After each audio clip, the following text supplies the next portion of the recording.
Let us pray. Our Divine Father, as we conclude for this week our work in this assembly, we renew our thanks and ask that we may continue our work under your guidance. Amen.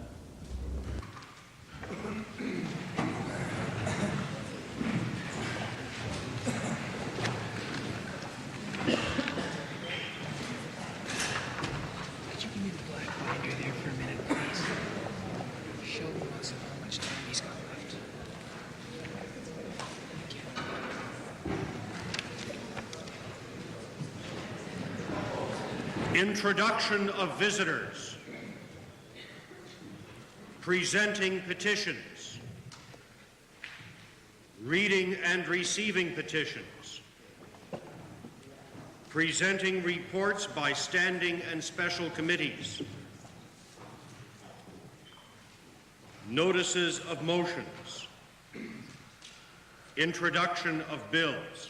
Mr. Speaker, I request leave to introduce Bill number 12, the Farm Credit Stability Fund Act. This being a money bill, Her Honor, the Honourable the Lieutenant Governor, having been informed of the contents of this bill, recommends the same to the Assembly. Mr. Speaker, this piece of legislation forms a key part of the government's legislative program for this year. This legislation sets in place the Farm Credit Stability Program, provides for the establishment of a special fund to allow the transfer of resources from the province to the financial institutions and then on to the farming community, and also, Mr. Speaker, allows for the making of regulations to establish this 9% long-term financing program. Mr. Speaker, of course, this program is important to the farm sector, provides and strengthens our Alberta economy, and is unique to Canada.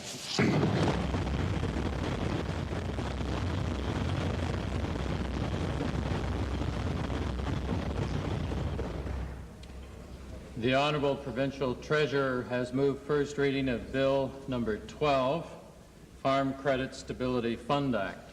Does the Assembly agree to the motion for first reading? Agreed. Opposed, if any? Carried. A bill being Farm Credit Stability Fund Act introduced by Honourable Mr. Johnston is now read a first time. Tabling returns and reports. Mr. Speaker, I have three returns to table this morning. First of all, the Alberta Municipal Financing Corporation Act for the year ended March 31st, 1985. The Government Land Purchases Report, including the auditor statement for the same year end, and the financial statements of the Alberta Resources Railway for the year ended December 31st, 1985.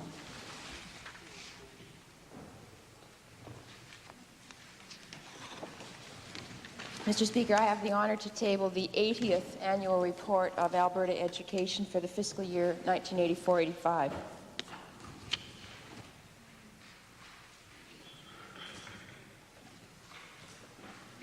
Introduction of special guests. Mr. Speaker, I have the pleasure to introduce to you and through you to the members of the Assembly a group of students and their teachers from Bonnie Doon High School in the lovely riding of Edmonton Gold Bar. Mr. Speaker, these 23 students who are with us are studying adult English as a second language. All are new to our country, and a number of them are new Canadian citizens.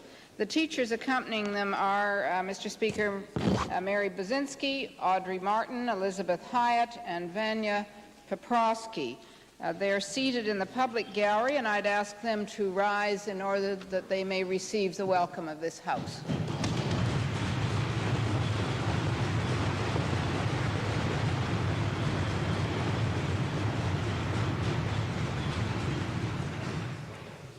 Mr. Speaker, I have the pleasure to introduce to you and through you to members of this Assembly 18 students from the Career College here in Edmonton Centre.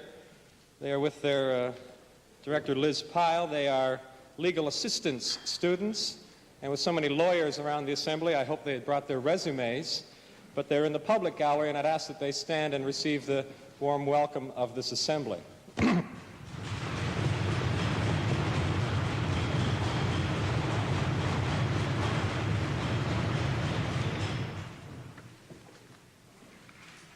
Ministerial statements. oral question period. Yes, Mr. Speaker, I'd like to direct the first question to the Premier. The question is, what was the Premier trying to accomplish by scooping the Prime Minister yesterday in a federal cabinet shuffle? Is he confused as to which government he represents, or did Mr. Mulrooney ask him to make this announcement?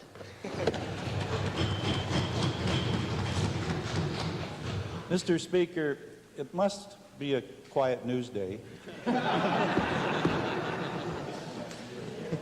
And only the Journal could contrive to get a headline from a 3-month-old story.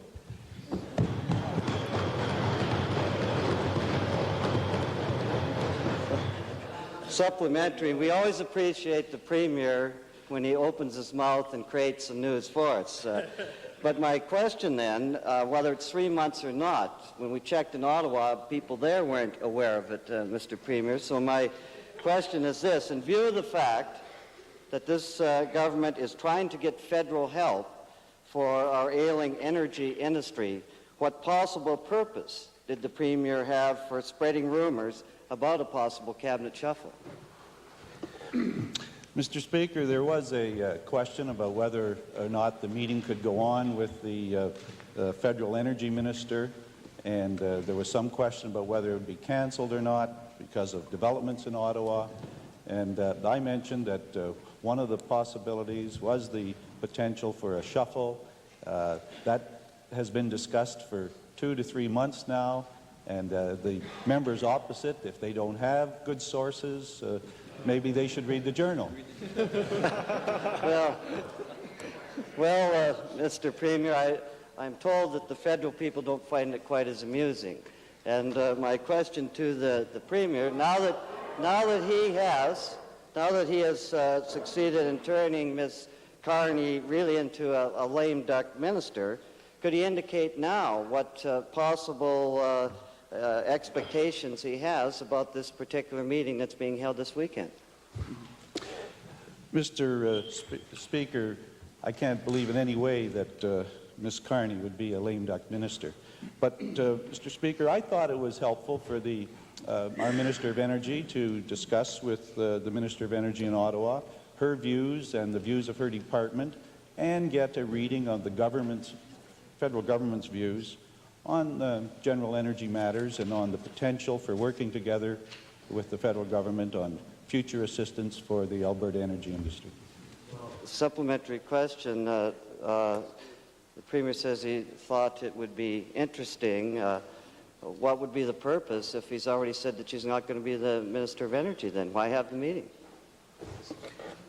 I didn't say it, Mr. Speaker, and also, as I just answered, I thought the minister, our minister and the federal minister might have a good discussion about thinking in her department, her views, the cabinet's views, the government's views. I think it'd be quite helpful.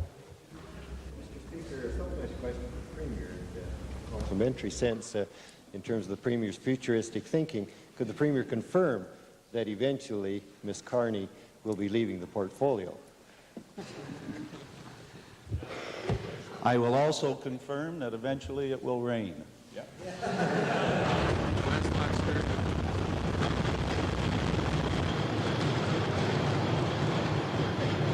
Mr. Speaker, a supplementary to the Premier. Now that he has done something for the farmers, I'd like to get back on oil and gas.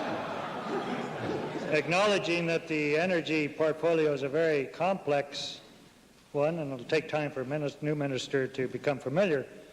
What steps has the Premier taken to go directly to the Prime Minister to solve our problem right now? Mr. Speaker, if it appears that that is necessary, I'd be very happy to do it. Mr. Speaker, I'd like to direct a second question to the Premier, because he doesn't need to talk to the Prime Minister, he talks to the birds, so we won't need to worry about that, and I'm sure they report to Mr. Mulrooney. But my question has to do with the recent report tying into the energy, and I'm sure the Premier is well aware that the Senate Committee on Energy has proposed a variety of measures to support our energy industry, including temporary price support of a floor price, something we've been advocating. What is my question to the Premier? Is the Premier had a chance to look at that report, and what is his assessment of that report? What is the government's assessment of that report? Mr. Speaker, on a preliminary review of that report, headed up by a senator who supported completely and recommended the National Energy Program, it looked like a lot of it was the same old baloney. I'm sure, Mr. Speaker, when I was in Calgary, that's not what a lot of the producers said to me, because I was happened to be there when it was announced. But instead of calling it baloney, I'm sure that they would have something to say about the salami that's being produced around here. My question then, to come back to the floor price, is simply this. The Premier said before, when I've asked him this question, that they would be prepared to look at all options. There seems to be considerable support for a floor price. Why is the government still rejecting this particular proposal? Mr. Speaker, the floor price suggestion is way down on the list of options. Well, let me alert, I'm sure the Premier's heard of the Western Accord and Clause 9 in it, and where Clause 9, I state, in the event of international oil market disturbances that result in sharp changes to crude oil prices with potentially negative impacts on Canada, the Government of Canada, following consultations with provincial governments, will take appropriate measures to protect Canadian interests. My question is, with that clause in there, would the Premier indicate to this Assembly what the purpose of that clause is then? Mr. Speaker, it is a clause that, for protection purposes, it was felt wise to put in there. I understand the position of the NDP that they want as much government control as possible. The energy industry doesn't flourish under those conditions.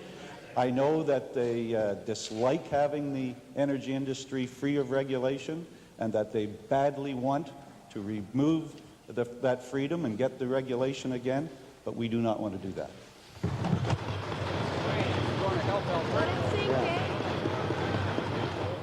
Well, supplementary question. Whenever they don't have answers, they always revert to right-wing ideology and give us lots of rhetoric. My question then simply is this. We talk about deregulation, and of course this government always thought it meant going up. My question is, does the Premier believe that if all of a sudden the prices started to shoot up, that the federal government would allow this to happen? Is that not why Clause 9 is in there? So we have deregulation when the price is low, and we'll have regulation when the price is high. I understand that that is what the NDP would want, Mr. Speaker. That's your final supplementary, member for West Loch Sturgeon. Supplemental, Mr. Speaker, to the Premier. Given the Premier's blind faith in the free market, which may be commendable to his own backbenchers, though, can the Premier tell the member of the legislature when he will come up with some concrete policy, some concrete energy policy that will help the small oil producers and gas producers of this province? Mr. Speaker, as I had an opportunity yesterday to outline, the government is moving in a variety of ways to help our energy industry. We've moved with a $100 million royalty cut, mainly to help small producers. We've moved with a $300 million exploratory drilling program, which helps all producers. We've moved with a $200 million activity program, Mr. Speaker, which helps all producers. This government has $600 million, and we are still prepared to help in any way we can. It's a tremendous commitment to a very important industry in this province.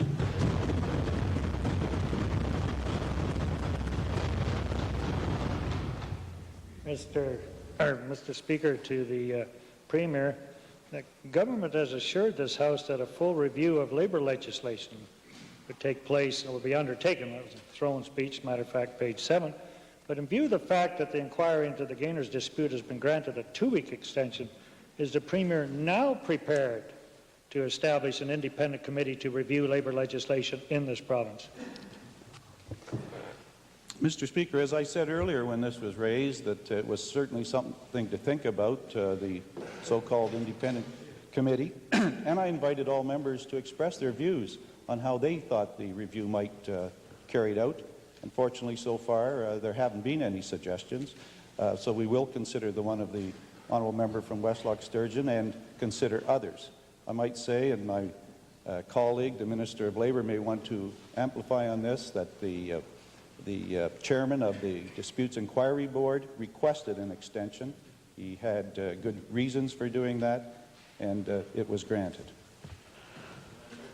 First supplementary, Mr. Speaker, to the Premier.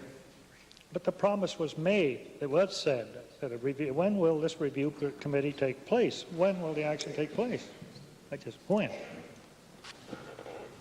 It will be conducted this year, Mr. Speaker. We will do it as quickly as possible, but with the condition that we do it as thoroughly as possible.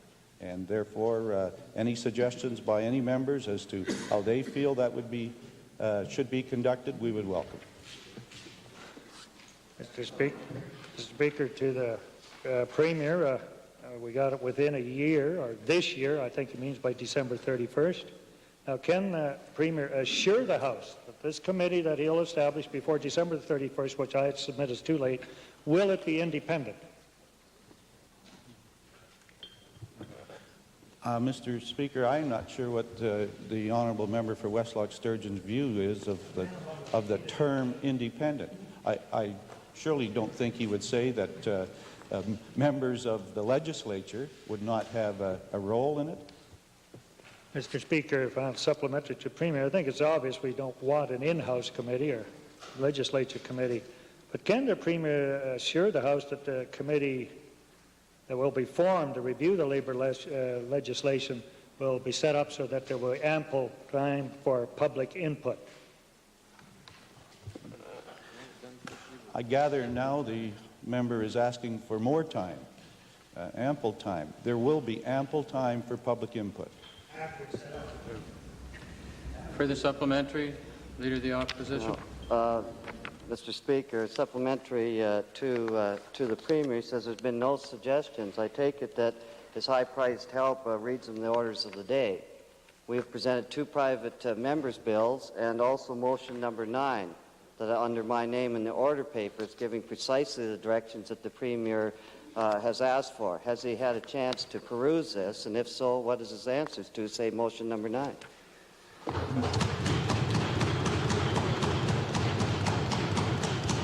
Mr. Speaker, motion number 9 deals with the issue. I don't think it goes into really how the review should be conducted. Question. Member for Little Bowl. Supplementary question to the Premier. Could, in the establishment of the committee, whatever form it may take, could the Premier assure the Assembly, and I'm sure he can, that there will be equal representation from the employer sector or the ownership sector of Alberta as well as the employee sector? Absolutely, Mr. Speaker. It's extremely important that the review be balanced so that we have input from Labour and management, and try then to devise and develop legislative changes that will make the legislation fully responsive to current conditions in Alberta. Leader of the excuse me.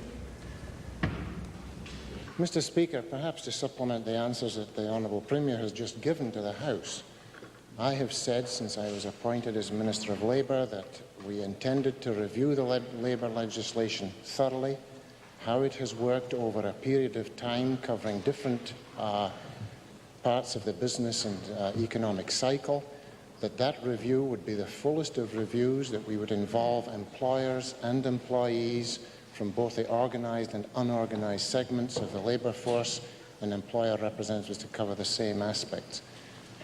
I don't know how much more clearly we can put it that we intend to do it, and it will be done with reasonable speed. The commitment as to when it will be completed is rather difficult because we don't know before we start what we will get into. The Leader of the Representative Party, followed by the member for Wainwright. Mr. Speaker, my questions are to the Minister of Environment with regards to the Swan Hill disposal plant. Despite the best efforts of the Alberta government, Bow Valley Resources that has entered into a contract or is entering into contract continues to suffer financial losses. The company is now selling off assets, as I understand. My question to the Minister is, does the Memorandum of Intent signed in March of this year between Bow Valley Resources and this government allow Bow Valley Resources to use its ownership position in the joint venture as security for the purpose of borrowing funds?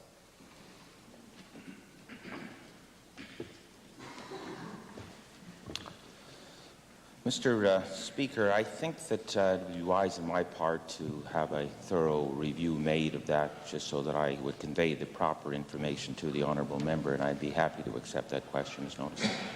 Mr. Speaker, supplementary question to the Minister in his pursuit of information. The Minister also checked to see whether there are any restrictions preventing Bow Valley Resources from borrowing their entire portion of the capital requirements on the basis of the agreement.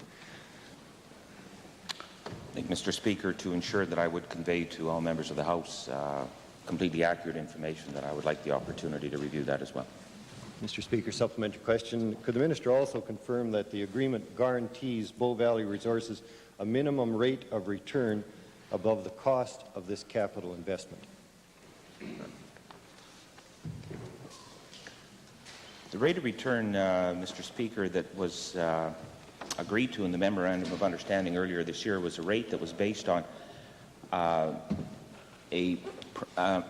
Royal Bank of Canada prime rate plus a return of 3.114% based on a 47% income tax position for Bow Valley Resource Services. And I think that that perhaps conveys to the information to the honourable member in that regard. But again, I would like to accept the question as noticed to ensure that there's completely accurate information with respect to this. Mr. Speaker, final supplementary to the Minister of Environment. With regards to the payment of taxes, has Bow Valley Resources made a commitment to place their books before the department to indicate whether taxes are paid or not? Mr. Speaker, it wouldn't be to the Department of the Environment that Bow Valley would be negotiating. It would be with the Special Waste Management Corporation. And again, it's my understanding that that's so. But once again, the caveat that I've asked for the other three questions to allow me to have this matter reviewed so that there's completely accurate information with respect to this. I'd appreciate that indulgence. Member for Edmonton Meadowlark, supplementary. Member for Westlock Sturgeon. Mr. Speaker, to the Minister of Environment, is it the government's intention to guarantee the loan for Bow Valley in order to keep the interest rate down? There's no understanding in my regard with respect to any of the principles contained in the memorandum that there would be a guarantee in place. Member for Edmonton Glengarry.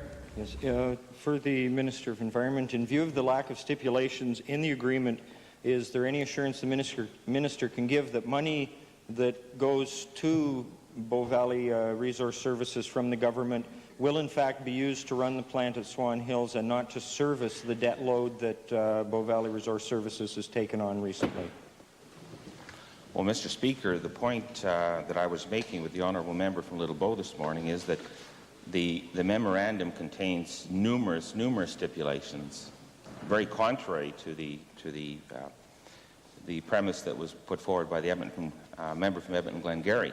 My difficulty is that there's so many clauses in the contract that I've asked the indulgence to review that on a clause-by-clause basis to ensure that the information that I would provide to the House is completely accurate. Member for Wainwright, followed by the member for Athabasca-Lac-La-Biche.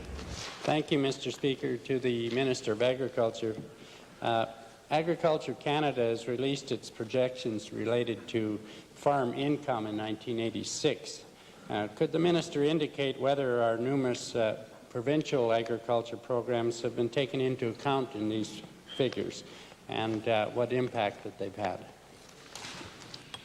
Yes, Mr. Speaker, in replying to the honourable member for Wainwright, I'm sure he would concur in allowing me to express our appreciation to the honourable member for Bakerville for the honey that's on our desks and to indicate our thanks to him for this lovely gesture and token for the acknowledgement of the government's commitment to our agricultural sector and to the honey producers. Hey, hey, here, here.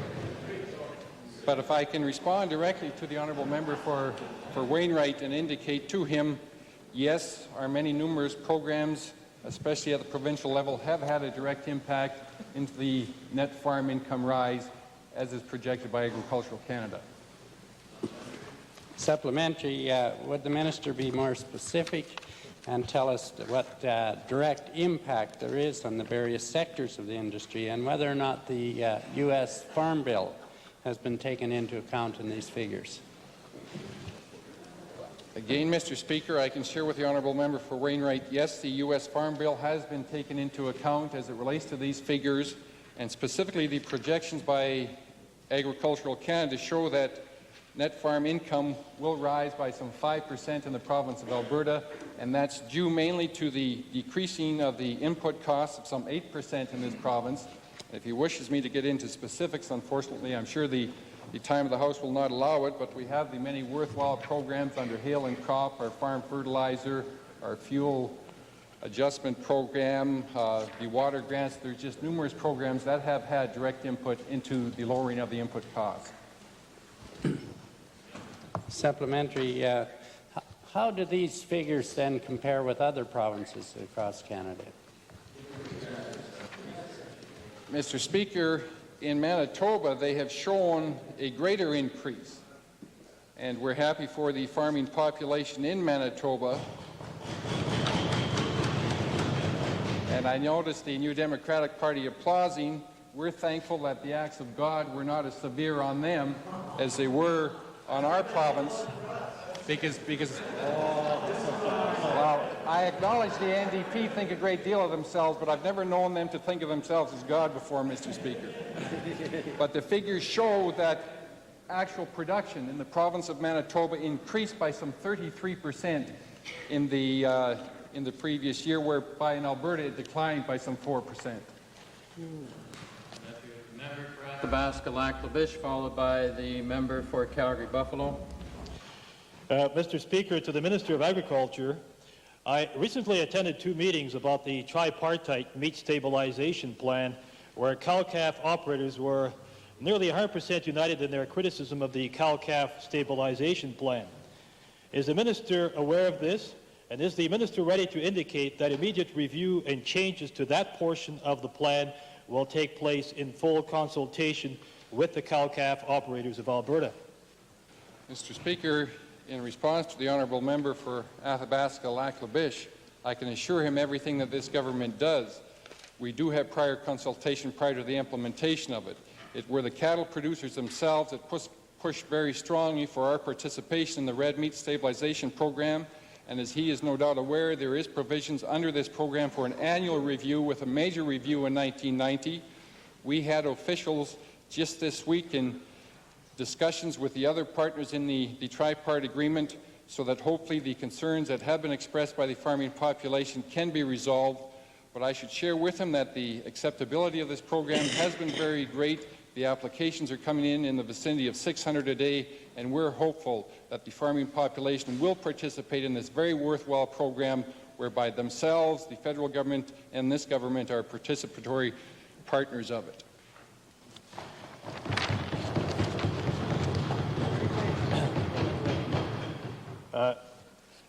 I wouldn't applaud too greatly on that plan, because I am a cow-calf operator, and I think personally, and a lot of people, farmers have shared this information with, the cow-calf stabilization plan is not fairly based on the cost of production formula of 95 cents a pound, like in Saskatchewan, Manitoba, and Quebec. Why should Alberta cow-calf producers, Mr. Minister, only participate here in Alberta at 82.17 cents a pound? Mr. Speaker, might I respond? He was referring to other provinces, and if the honourable member has done his homework, he will acknowledge, in the event that he is willing to be forthcoming, that this province contributes more to the agricultural sector on a per capita basis than any other province in Canada.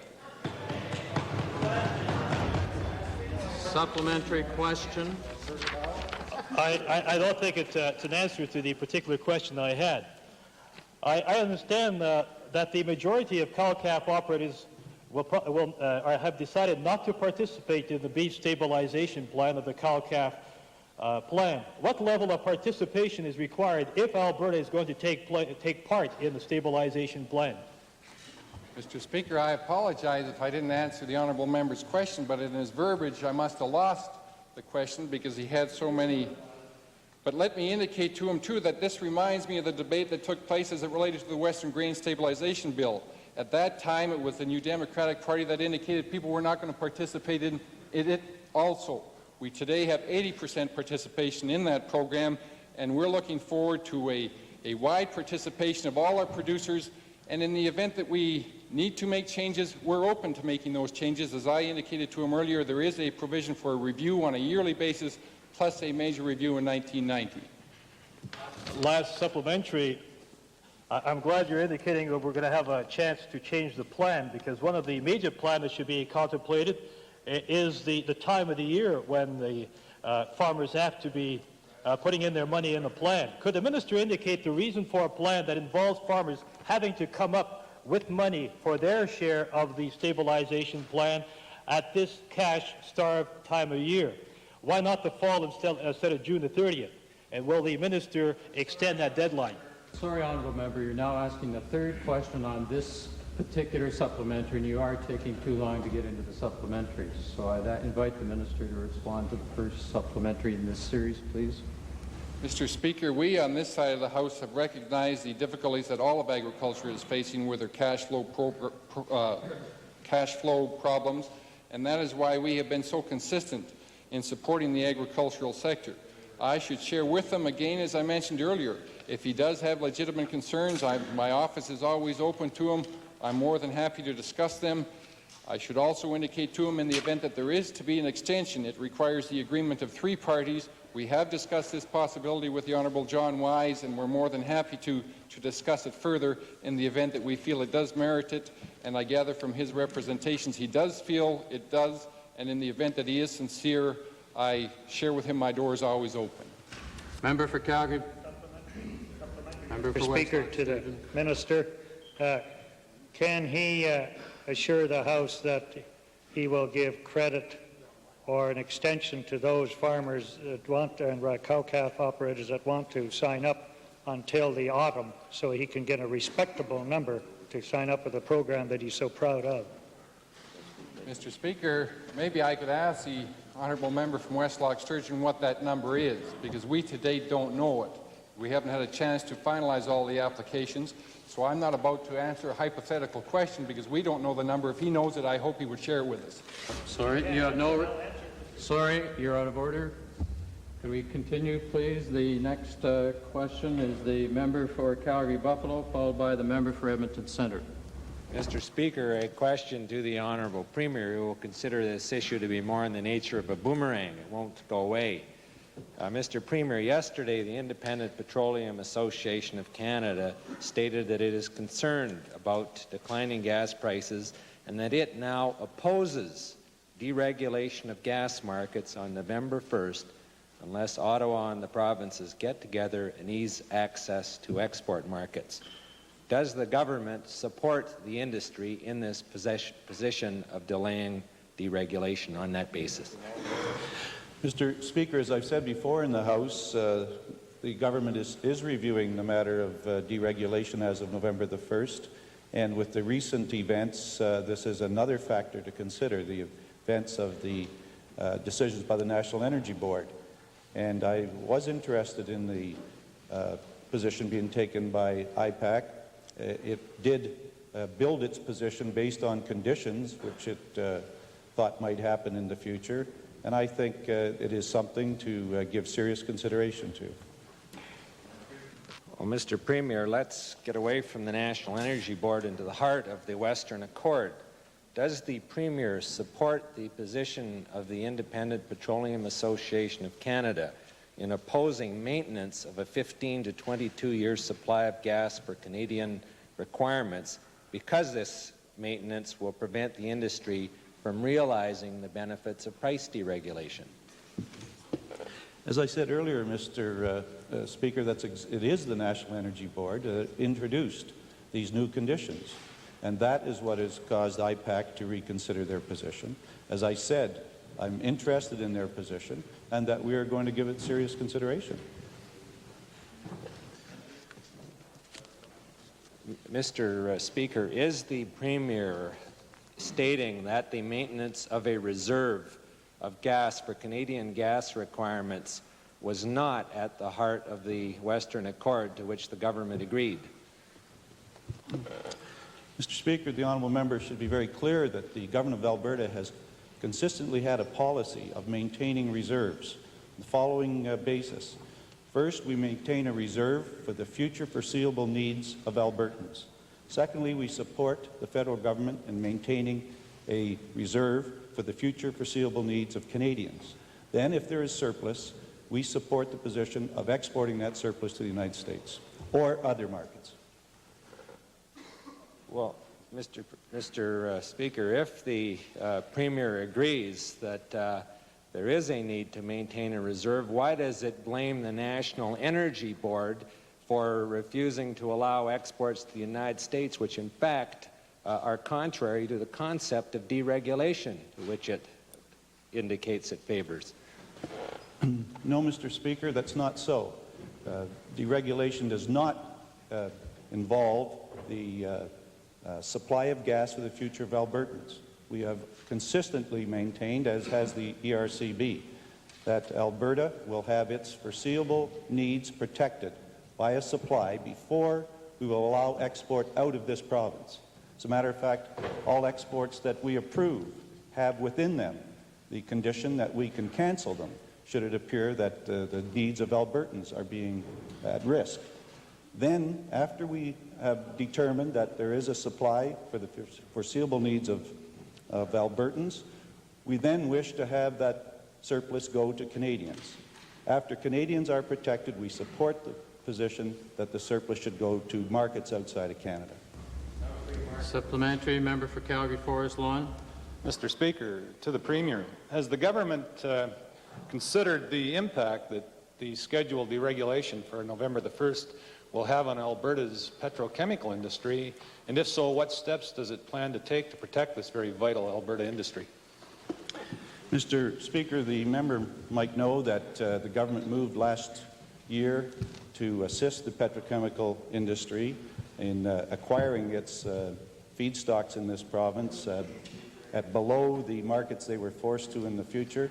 And, Mr. Speaker, we will be working with the petrochemical industry to make sure that they can purchase gas on a market basis in this province so that they will have the lowest feedstock cost possible and be able to build the petrochemical industry in this province as we've been working to do over the years. Member for Edmonton Centre, followed by the member for Bow Valley. Mr. Speaker, now that Alberta has been completely ostracized within Canada and the Canadian Health Act in its position of continued support for extra billing, support which continues to frighten Albertans as they see physicians' incomes soar. Getting nervous, are you?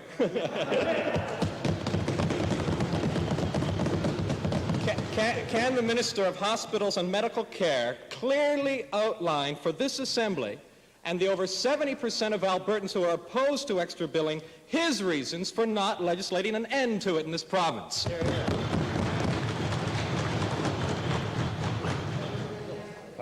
Mr. Speaker, as I indicated to the Honourable Leader of the Opposition on, I think it was 5 occasions during a question period earlier this week, we are in fact discussing the matter of extra billing with the Alberta Medical Association, and in due course I expect to be in a position to advise the House of the results of those discussions.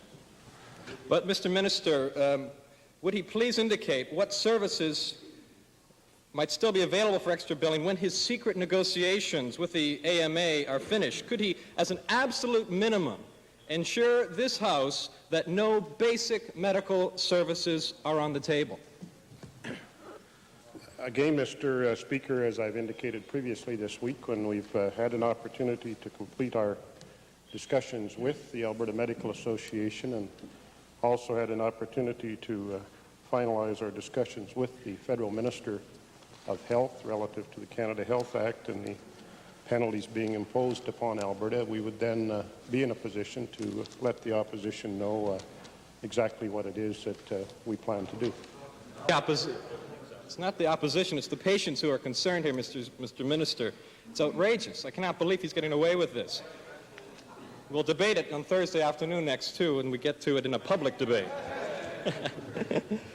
My supplementary, Mr. Minister, is what procedure is the government contemplating that once we have ended extra billing in this province and received back the withheld $25 million, what procedure will allow a woman in my constituency who on the birth of her baby was extra billed $300 by an obstetrician, and many other thousands of Albertans extra billed under this system, what procedure will they have to put in a claim to be reimbursed?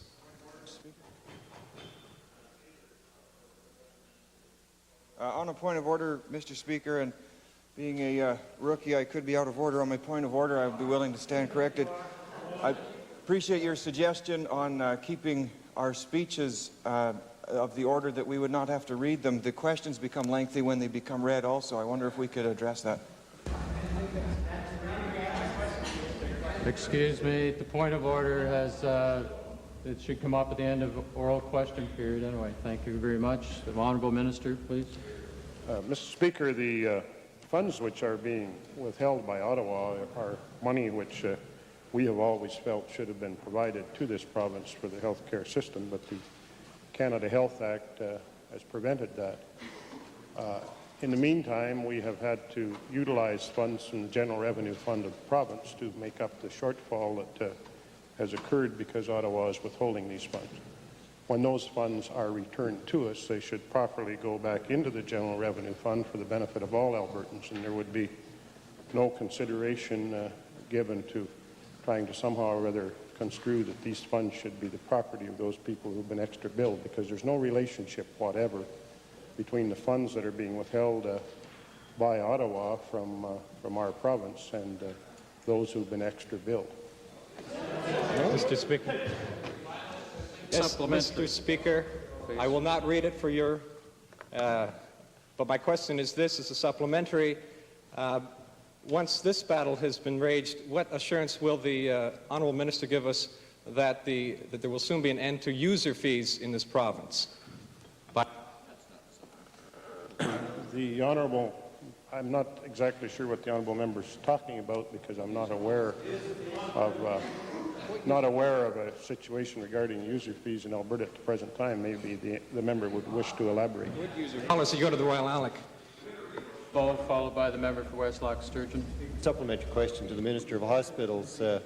Discussions are currently with the Alberta Medical Association. Could the Minister indicate why the other groups covered under Medicare are not part of those discussions? For example, the chiropractors, the optometrists, physiotherapists, podiatrists, and I believe maybe one or two others. Well, Mr. Speaker, the reason is this. The Canada Health Act speaks to physician services, hospital services, and services provided by dentists with respect to surgery. And that applies with respect to dentists only in hospitals. So I have, in fact, been meeting with the Alberta Dental Association with respect to their involvement and also with the Alberta Medical Association. The other groups that the Honourable Member refers to are not required by the Canada Health Act to end extra billing, and in many provinces are not, in fact, even covered by the health care plan. Alberta has the most generous health care insurance plan of any province there is when it comes to covering other forms of medical care not provided by what's defined in the Canada Health Act as medical practitioners. So that's the reason why we're not having any discussions with those other groups. We have covered a certain amount of their fee. Some chiropractors in particular have been extra billing very large amounts. In other provinces, in many cases, they have to bill the entire amount. But they are not affected by the demands of the Canada Health Act to end extra billing. Member for Westlock Sturgeon, final supplementary on this issue. I defer because the Honourable Minister, or the Honourable Member from Little Bow read my mind rather than his question. Member for Lethbridge West. Mr. Speaker, a supplementary to the Supplementary to the Honourable Minister of Hospitals and Medical Care, does the Minister have any documented cases whereby Albertans have been refused medical treatment by physicians in Alberta due to a lack of ability to pay? Mr. Speaker, no, and I don't believe there are any cases where that's occurred. At least none ever been brought to my attention. Member for Bow Valley, followed by the member for Vegreville. Mr. Speaker, my question is to the Minister of Parks and Recreation. There was a number of applications for municipal parks under the Municipal Parks and Recreation Area program made recently. I wonder if the Minister could inform the Legislative Assembly on what the status of this is and have any of those municipal parks been approved. Thank you, Mr. Speaker. Mr. Speaker, I welcome the opportunity to clarify any misunderstanding and to update the member for Bow Valley and members of the Assembly. The Municipal Recreation Areas Program is a 4-year, $10 million local municipalities and community program that's designed to build and operate on a 4-year program 100 recreation areas. It's the department's intent to develop 25 of these areas over the next 86 fiscal year and to phase in the balance or remainder in the 3 final years. All of the locations have yet to be finalized, Mr. Speaker, to the honourable member, and I'll be prepared to review these in the forthcoming department's estimates. Supplementary question, Mr. Speaker. I wonder if the Minister could give us a date on when we would know when the priority list would be finalized. Mr. Speaker, I'd undertake for the honourable member to have that in preparation for the department's estimates when they would appear. Member for Vegreville. Thank you, Mr. Speaker. My question is to the Honourable Minister of Agriculture, who indicated to me on Wednesday in answer to a question of mine regarding the proposal to extend or request extension of delivery quotas for plugged elevator points in Alberta. Could the Minister advise, for the benefit of the Assembly, any update on that situation? Thank you very much, Mr. Speaker, and I thank the honourable member from Vegreville for raising this question again. I took the liberty of photostatting and couriering down all the worthwhile questions that were asked by the honourable members opposite. And we couriered it to the Honourable Charlie Mayer so that he would have the benefit of your wisdom. We also inquired with the Canadian Wheat Board, and they indicated to us that in the event that any farmers are having difficulties in delivering, if they will contact the Canadian Wheat Board, they have given us the assurance that they would be more than happy to extend on an individual basis the opportunity for them to deliver. Supplementary, Mr. Speaker. I'm sure the producers appreciate that, Mr. Minister, and I do too. Could you give us any indication of the extent of the problem in Alberta at this time? Do you have any idea how widespread it is? Or? We're aware that some of the farming population are experiencing difficulties because the elevators are plugged up. To what extent, I quite frankly can't indicate that to you, excepting to say that, again, we received the assurances from the Canadian Wheat Board that they're going to attempt to alleviate the concerns as best they can. Thank you, Mr. Speaker. Supplementary, we both recognize, I think, that the problem is a transportation problem. Is the Minister prepared to recommend to the Canadian Grain Transportation Authority and the Wheat Board that a review be undertaken regarding car allocations, given the fact that the panacea of pay the railways compensatory rates has not provided producers in Alberta with better and improved delivery opportunities? Mr. Speaker, again, in responding to the honourable member for Vegreville and my honourable colleague, the Minister responsible for economic development might wish to supplement my answer, as we are working very closely on this. That is part of the reason why we, as a government, also introduced the Feed Market Adjustment Program to offset some of the difficulties that the honourable member has spoken of, and it is an ongoing concern of which we are working on. Minister, supplementing information. Mr. Speaker, my colleague, the Minister of Agriculture, and I will be meeting with members of the review committee who've been dealing with the Western Grain Transportation Act, and I was pleased to hear the NDP indicate that they now support the pay the producer, which has been the position of the Alberta government.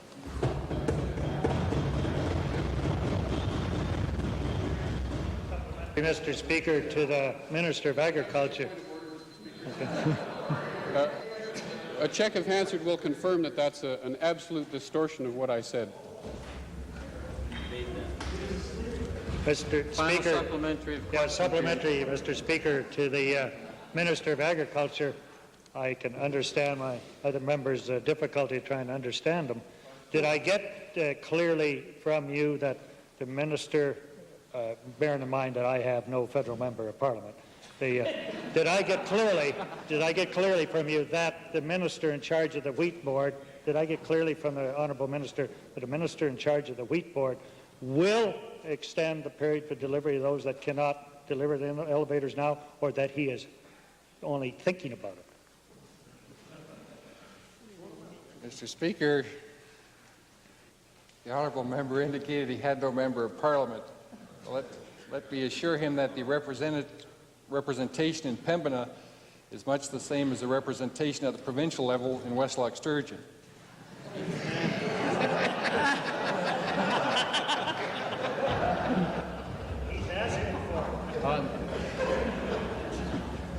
On that interesting note, we are beyond the end of question period for the day. The Honourable Minister of Social Services would like to supplement the information given in question period earlier. Do we have unanimous consent of the House? Opposed, if any? No. Were you serious, Honourable Member? On a point of order, the Chair asked a simple question. The member of West Loch Sturgeon, was unanimous consent given to the House? Did you oppose? Did you oppose? Yes. Sorry. Orders of the day.